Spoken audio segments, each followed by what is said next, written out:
Hello বন্ধুরা, কেমন আছো তোমরা? আশা করবো সবাই ভালো আছো ও সুস্থ আছো। আবার একটা নতুন ভিডিওর ভেতরে তোমাদেরকে অনেক অনেক স্বাগত জানাই। বন্ধুরা, আজকের এই ভিডিওর মাধ্যমে আমি তোমাদেরকে বলবো, তোমাদের মোবাইল ফোনে থাকা ইউটিউব প্লে স্টোর যদি ওপেন করতে যাচ্ছ আর ইরোর দেখাচ্ছে প্লে স্টোর ওপেন হচ্ছে না, ইউটিউব ওপেন হচ্ছে না, তাহলে বন্ধুরা তুমি কি করবে? যখনই তুমি তোমার প্লে স্টোরটাকে ওপেন করতে যাচ্ছ তখন কিন্তু ওখানে ট্রাই এগেন বলে লেখা আসছে।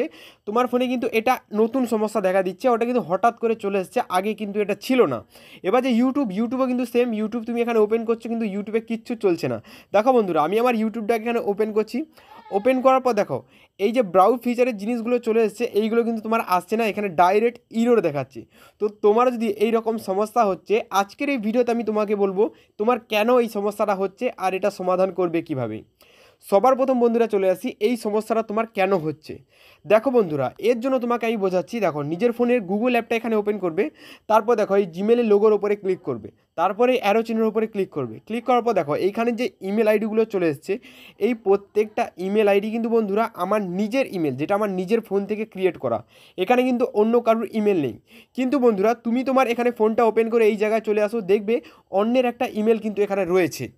এবার বলবে যে অন্যের ইমেল রয়েছে, তাদের সমস্যা কি? অনেক ফোনেই তো থাকে। এখানে কিন্তু মেন সমস্যা রয়েছে। এখানে কিন্তু ইমেলটা তোমার ফোনে শুধু লগ ইন করা রয়েছে, সিম কিন্তু অন্য কারোর কাছে রয়েছে, ইমেল কিন্তু অন্য কোনো ডিভাইসে তৈরি হয়েছে। তোমার কাছে কোনো অথরিটি নেই ইমেল ইউজ করা, তুমি এটা অন্য ফোন থেকে নিয়ে এসে নিজের ফোনে ইউজ করছো। এবার বন্ধুরা, এই ইমেলটা যে তোমার ফোনে লগ ইন আছে, এটা অন্য ফোনে যে রয়েছে, যার কাছেই রয়েছে, মেনে নিচ্ছি তোমার কোনো বন্ধুর কাছে রয়েছে, সে কি করেছে, ওই ইমেলের পাসওয়ার্ড ফরগেট করে দিয়েছে বা ইমেলটাকে নিজের মোবাইল থেকে ডিলিট করে দিয়েছে। আর যখনই এটা সে করেছে তখনই কিন্তু তোমার এখানে সমস্যা হয়ে গেছে। তোমার ইমেলের ওপরে কিন্তু একটা লাল ডট চলে এসেছে। শুধু তোমার ওই ইমেলটার উপরে নয়, তোমার ফোনে থাকা প্রত্যেকটা ইমেল আইডির ওপরে কিন্তু লাল ডট চলে এসেছে। কারণ কারণ ওই ইমেলটাকে রিমুভ করার জন্য প্রত্যেকটা ইমেল তোমার এখানে বন্ধ হয়ে গেছে। তোমার ফোনে থাকা একটাও ইমেল এই মুহূর্তে অ্যাক্টিভ নেই। তাই বন্ধুরা, তোমার এখানে প্লে স্টোর আর ইউটিউব ওপেন হচ্ছে না। ফেসবুক কিন্তু এখানে ওপেন হয়ে যাচ্ছে, কারণ ফেসবুক আলাদা ইমেল আইডির ওপরে চলছে, ফেসবুক অ্যাকাউন্ট আলাদাভাবে তৈরি করা হয়। কিন্তু গুগল আর এখানে গুগল যে সিস্টেমটা রয়েছে, গুগলের সার্ভিস, তারপর play store service, YouTube service, এ কিন্তু ইমেল আইডির ওপরে চলে। আর যখনই ও ইমেলের পাসওয়ার্ডটা চেঞ্জ করে দিয়েছে বা ইমেলটাকে ডিলিট করে দিয়েছে, তখন কিন্তু তোমার সব কিছু এখানে বন্ধ হয়ে গেছে। এবার বন্ধুরা, যে তুমি এটাকে ঠিক করবে কিভাবে? এটা তো গন্ডগোল হয়ে গেছে, তুমি বুঝতে পারছো যে অন্যের ইমেল ব্যবহার করা রয়েছে, তাই কিন্তু এটা হয়ে গেছে। এটাই কিন্তু ঠিক করার কোনো উপায় নেই। হ্যাঁ বন্ধুরা, রয়েছে, এটাই ঠিক করার কিন্তু একটা উপায় রয়েছে। সেটা হলো ওই যে অন্যের ইমেলটা তুমি নিজের মোবাইলে ইউজ করছো, ওই ইমেলটা কিন্তু তোমার মোবাইল থেকে রিমুভ করে দিতে হবে। যখনই নিজের মোবাইল থেকে ওই ইমেলটা রিমুভ করে দেবে, তোমার যে ইমেল আইডিগুলো এই ফোনে রয়েছে, ওই ইমেল আইডির মধ্যে যে কোনো একটা ইমেল আইডি কিন্তু কাজ করবে। তো অন্যের ওই ইমেল আইডিটা কীভাবে নিজের ডিভাইস থেকে রিমুভ করবে, ওই জিনিসটা এক্ষুনি দেখে নাও। এর জন্য কি করবে, নিজের মোবাইলের সেটিংয়ে একবার ট্যাপ দিয়ে দেবে। বন্ধুরা, এখানে নিজের মোবাইলের সেটিংয়ে চলে আসবে। আসার পরে এই সেটিংয়ে সার্চ বারে ক্লিক করে দেবে। ফোনের সেটিংয়ে এখানে সার্চ বার প্রত্যেকটা থাকে, তো এখানে কি লিখবে, তো এ আর সি লিখবে। দেখো এসসি লেখার পর দেখো এখানে একটা অপশন চলে আসবে, ম্যানেজ অ্যাকাউন্ট বলে এখানে একটা অপশন চলে আসবে। এটা সার্চ করে বের করবে, বা তুমি যদি খুঁজে পেয়ে যাও তো খুব ভালো কথা। এই ম্যানেজ অ্যাকাউন্টের উপরে একবার ট্যাপ দেবে।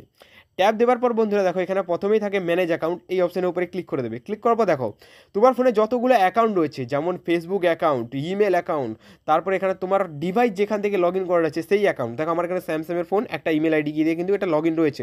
তো এখানে ছেড়ছাড় করবে না। দেখো এইখান থেকে যে তোমার গুগল সার্ভিসের অ্যাকাউন্টগুলো রয়েছে, এর মধ্যে বাঁচবে কোনটা অন্যের ইমেল আইডি, যেটা তোমার ফোনের নয়, অন্যের ইমেল তুমি নিজের ফোনে ব্যবহার করছো। তো কি করবে, সিম্পল ওর উপরে একটা ট্যাপ দিয়ে দেবে। তো এটা আমার নিজের ইমেল। এবার কি করবে, এই যে রিমুভ অ্যাকাউন্ট বলে লেখা আছে এর উপর একবার ক্লিক করবে।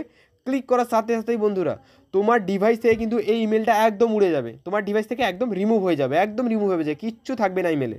আর যখনই এটা তুমি রিমুভ করে দেবে, তখন যে তোমার ফোনে যে ইমেলগুলো রয়েছে এখানে প্লে স্টোরে চলে আসবে। আসার পর এখানে তোমার ইমেল দিয়ে একটা লগ ইন করে নেবে। তারপর দেখবে খুব সুন্দরভাবে তুমি তোমার প্লে স্টোর, ইউটিউব চালাতে পারছো। ওই অন্যের ইমেলটা যদি তুমি ইউজও করছো না, তোমার মোবাইলে রয়েছে, তাও কিন্তু তোমার প্রত্যেকটা ইমেল বন্ধ হয়ে যাবে, ব্লক হয়ে যাবে। গুগল অটোমেটিক তোমার প্রত্যেকটা ইমেল ব্লক করে দেবে। তো আজকের এই ভিডিওর মাধ্যমে আমি তোমাকে বোঝাতে পারলাম বন্ধুরা, তো এই যে সিস্টেমটা এসছে, এই সিস্টেম কিন্তু খুব খারাপ সিস্টেম, কারণ অন্যের ইমেল সে পাসওয়ার্ড চেঞ্জ করে দিয়েছে, আমার ডিভাইসে কিন্তু সমস্যা হয়ে যাবে। তো এটা কিন্তু আমার পাড়ার এক কাকুর হয়েছিল, আমি কিন্তু ঠিক করে দিয়েছি জিনিসটা। তো এটা কিন্তু তোমার সাথে যদি হচ্ছে, তুমি অবশ্যই এই জিনিসটা ঠিক করে নাও। তো চলো, গুড বাই, দেখা হবে আবার একটা নতুন ভিডিওতে।